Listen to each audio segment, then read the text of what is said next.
next portion of the day, we're going to be interviewing our friends at Smilesoft, and then we're going to go right into a live demonstration of what we call the Exquisite Sammich, which is the real-time interactive ST2110 powered kind of experience that they've built for us. The future. The future is here in this warehouse, or this, I don't know, creative studio.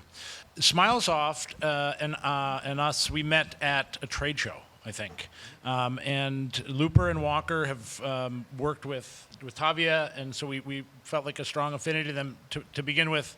And we learned that they had done some really cool things with ST2110, and that's why we started to engage with them when we had the idea for this event, because we knew that they were probably going to be the right people to build out this concept, and they've absolutely delivered such a cool thing, and we'll talk about that. But before we talk about the thing, we wanted to give them a chance to kind of introduce themselves and give some context to their work and their art, which they've done some super interesting stuff in the past. So I guess to start out with, I'd ask you two to just introduce yourselves and kind of what your lore as a company, Smilesoft.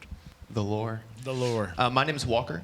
I am one of two here at Smilesoft. We are the founders, but our projects, based on their needs, we grow and shrink because of a great community of people like us, creative programmers and artists who are interested in utilizing new technology. We are located both in New York City and Los Angeles, and we focus mostly on creating holistic systems for interactive media. We've been doing it for about 15 years, and recently we've been able to utilize SMPTE with our projects now that that's possible. And we're working with new clients who are able to help us scale the technology now that that's possible. Your turn. Hi, I'm Landon Looper, or just Looper. And I remembered we met at NAB at the Row booth. Mm-hmm. We ran into Conor and Tavia. Yeah. We're part of the Minnesota Digital Media Mafia, right. too. We're also both from Minnesota, Yeah. Minneapolis, St. Paul, Twin Cities. Anybody? Yeah. Oh, really? No way. All right. Woo-woo. Cool. So, like I said, right from the time we met, I started to learn about the kind of projects that they did, and I knew that they had worked on some really big stuff, but going back on the history, I know you guys have had a theme of audience participation, and you have this concept of letting the audience kind of take the project to its completion, and I'd love to talk a little bit about that. Yeah, just briefly, about 15 years ago, 10 years ago, we've been interested in interactive theater. The audience and the show can play off of each other, so we've been creating different projects to test that.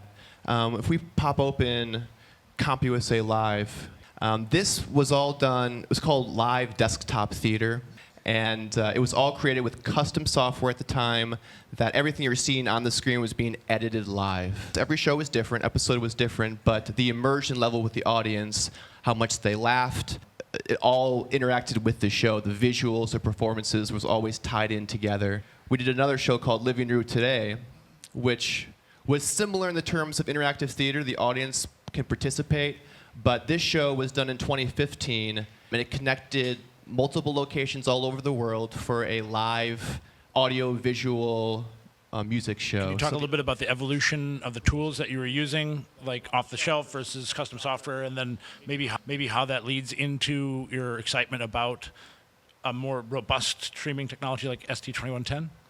I think the joke we made earlier was that back then the ideas were scalable, but the technology wasn't. So we were able to do as much as we could with ideas, but the tech was always keeping us in a box, which is fine creatively. It's good to be in a box. You have so much to work with.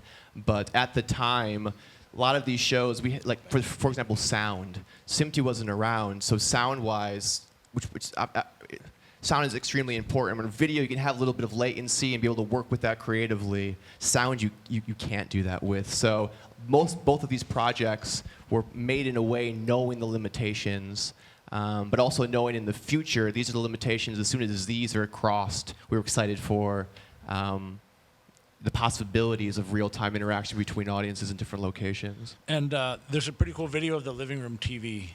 You think we can watch that maybe? And then, yep, this one. Yeah, this was the first Living Room Today show. One of the coolest parts about Living Room is all of the media was made by the people at the show. This was made by someone who went and they donated this video to us. But this was a live venue that we had multiple locations that looked like a house set. The backdrop was a house set where the audience could interact with the people at home.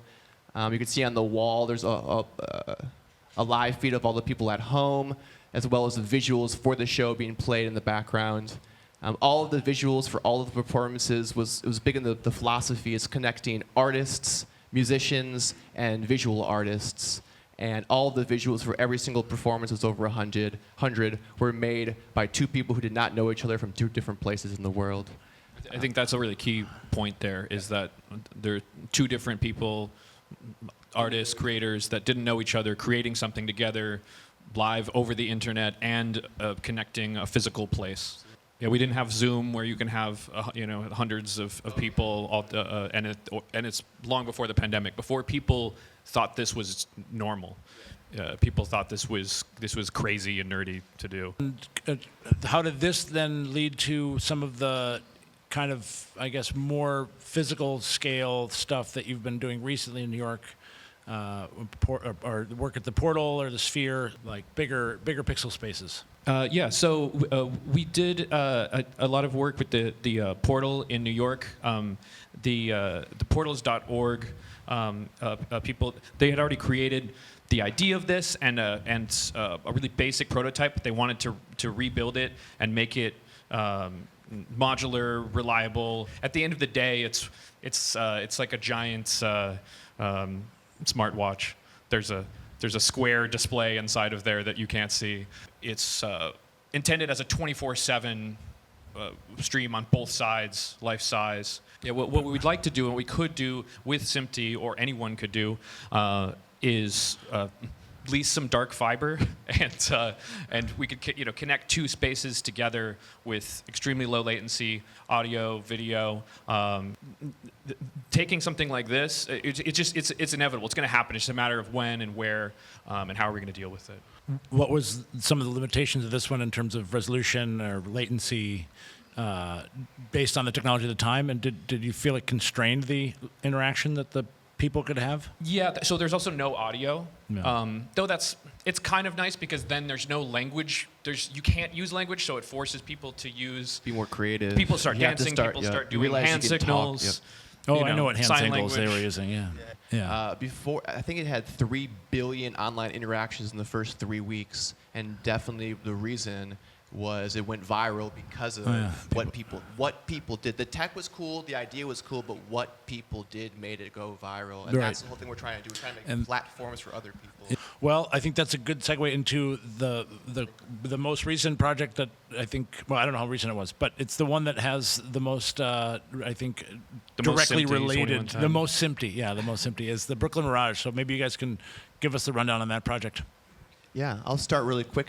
The Brooklyn Mirage, we really started cooking in 2020, and for every project, again, we grow based on the needs. This one we worked on with the Legend Point Shader, and this was when we were talking about the future. This was what we were thinking about. I can't wait till we can work on a venue that understands audience participation and create that foundation. And then within about 3 months of us really starting to work together, the Brooklyn Mirage started to create this wall. And then we were the team that they hired to create the system, install the system, and then perform every show of the season, which is about 130. Nice hat, Looper. Oh, thank you. It really helped. On site, you got all the lights and the. Talk about the system that was built, all the partners.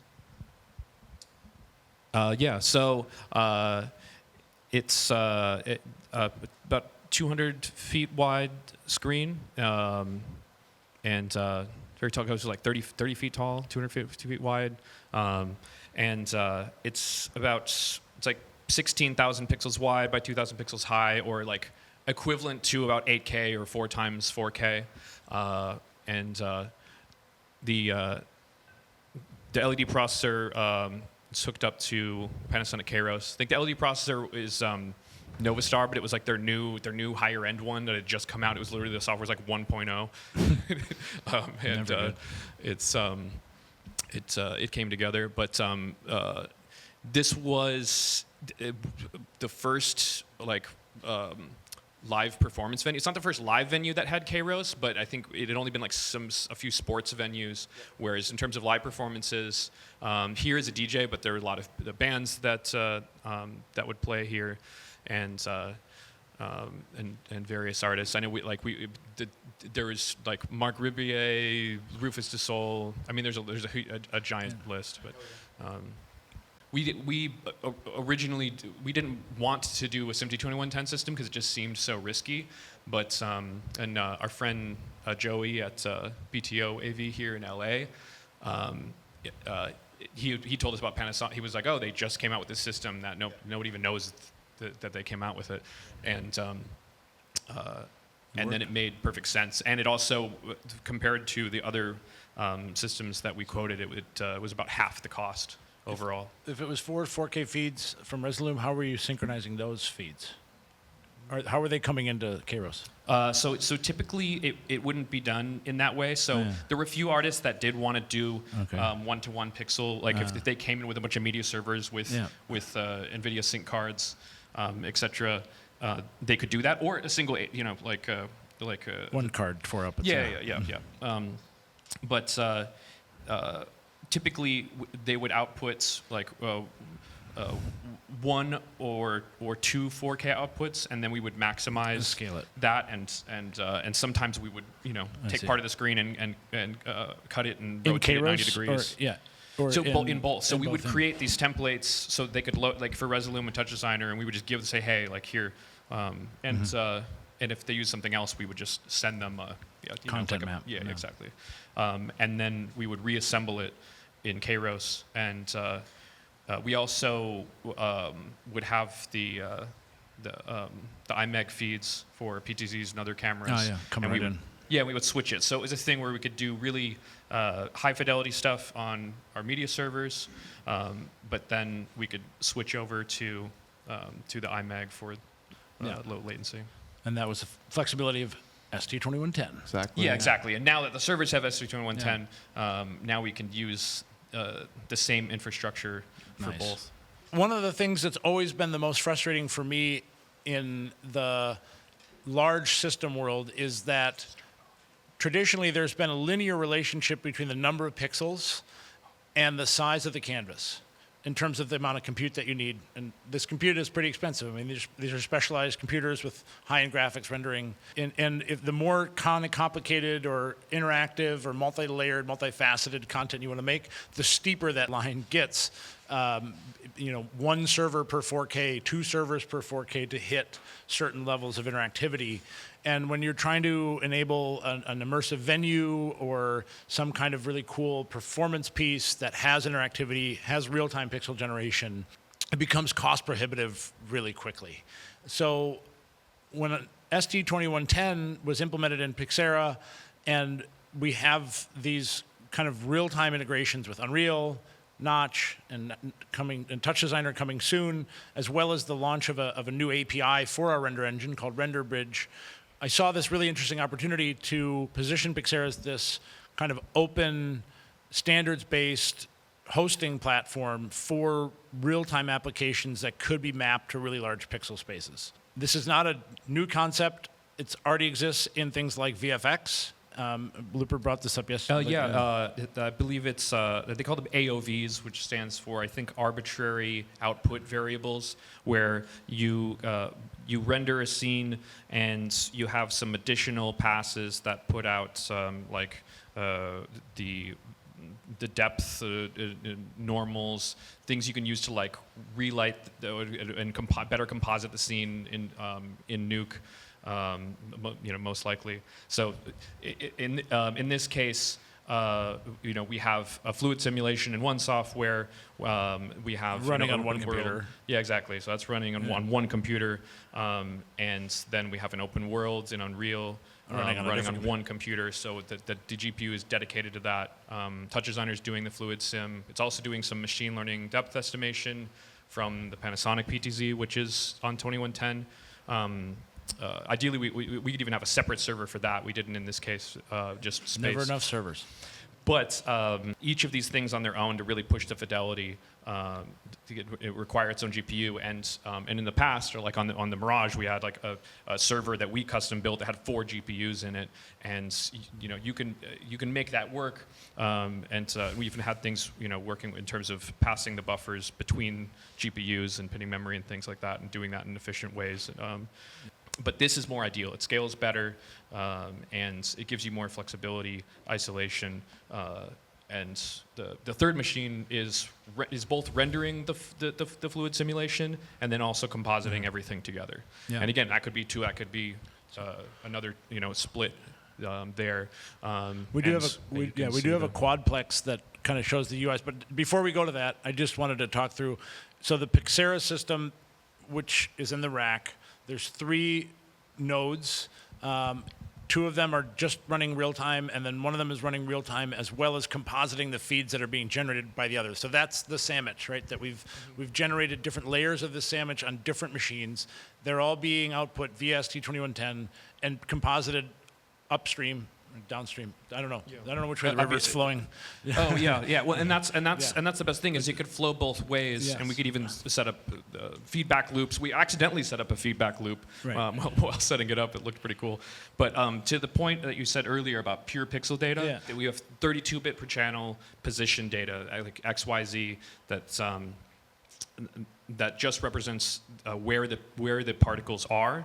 And then we're sending that over a SMPTE stream without any data loss, and we had to pack it into 8 bits for now. There's a future where we could just send like raw 16-bit and 32-bit per channel SMPTE streams, but even just getting that to work with Spout in this case is some Hirby Dragons territory that different Spout implementations are just like SMPTE implementations are not all created equally. So that was something that, to our knowledge, no one's done this with SMPTE 2110 yet, but we really like to see more of this, and partnering with companies like PIXERA that are focused on that workflow of enabling creators. And, the Kairos is essentially managing of the streams and compositing them, which allows us to also extract certain feeds here as well as generate a really nice looking broadcast feed. So by combining the Kairos and PIXERA, we've created like an immersive experience that's scalable. The nice thing is like the background is Unreal, which is fairly compute heavy, but it could be a video composite of a pre-rendered video, and the particle system could still be generative. And of course, the cost per pixel for pre-rendered content is much lower. So you could essentially scale this environment to a much larger surface using like a pre-rendered background, but still maintain interactivity with this waterfall.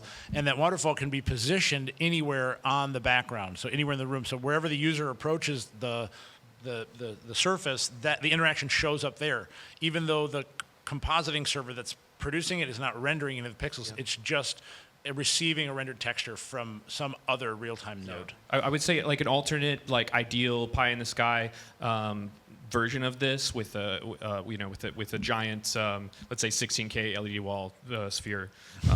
So if we had, let's say we had 16 servers rendering on Unreal backgrounds.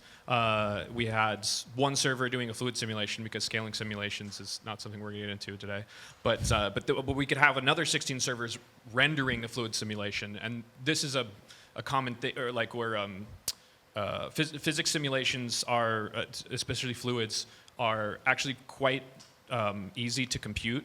But they're very, it's very heavy to render them.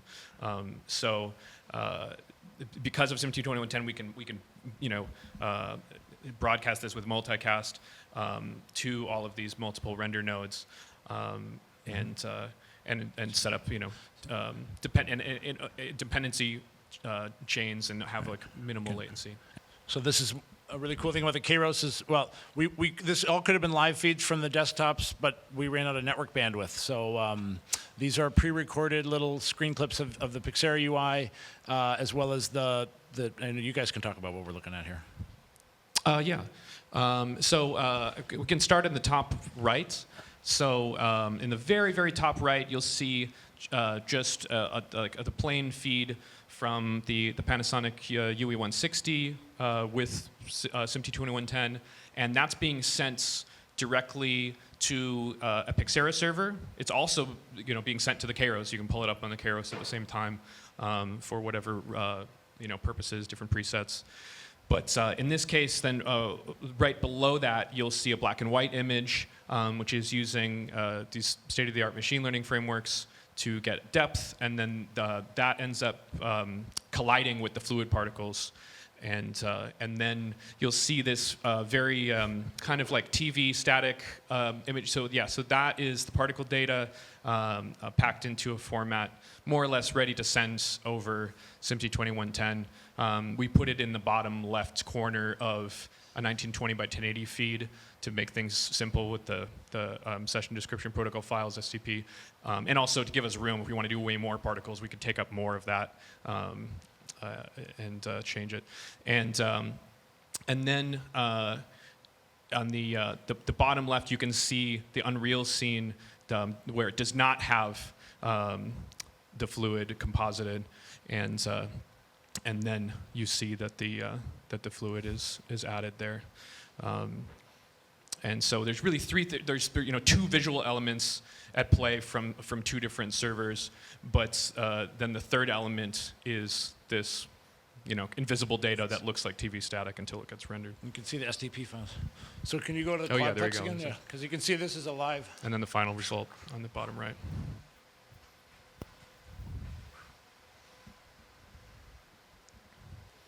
And something that we'd like to do is also have some kind of chroma keyed outputs. You could actually see yourself in it if we had another camera set up. But right now, if you get like if you were to get a shot from that camera, then yeah, exactly. You go ahead. Been there. Then it you could say it roughly lines up once he gets into it. But we didn't optimize it for this exactly. But this is, there we go. Now we're doing virtual production, everybody. And can you talk a little bit about the refraction that you've kind of faked?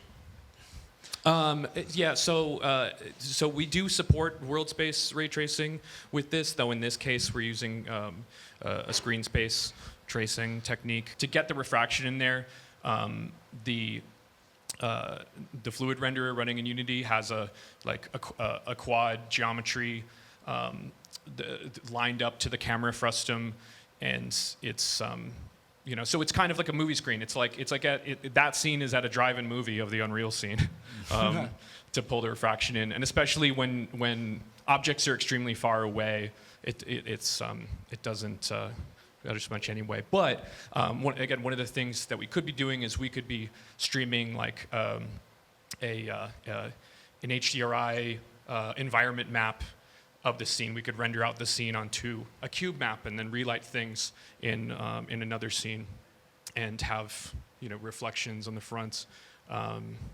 Another thing that we'd like to try with this is feeding in the PTZ data to the fluid renderer, and so you could see like your face, your physical from like rendered onto the fluid itself. And another thing that's much easier with SMPTE2110, we wouldn't need like another output and another capture card to go to another server. Mm-hmm. So that's the Exquisite Sammich, and if you'd like to engage with the system design after the conversation, it is drawn beautifully by Tavia in a very analog whiteboard way, and we will be hanging out by the system throughout the day to answer any questions. So. We're going to take a quick break and transition over to Marty Henning, and so we'll be back in 3 minutes. Have one more presentation for lecture. Thank you, Smilesoft.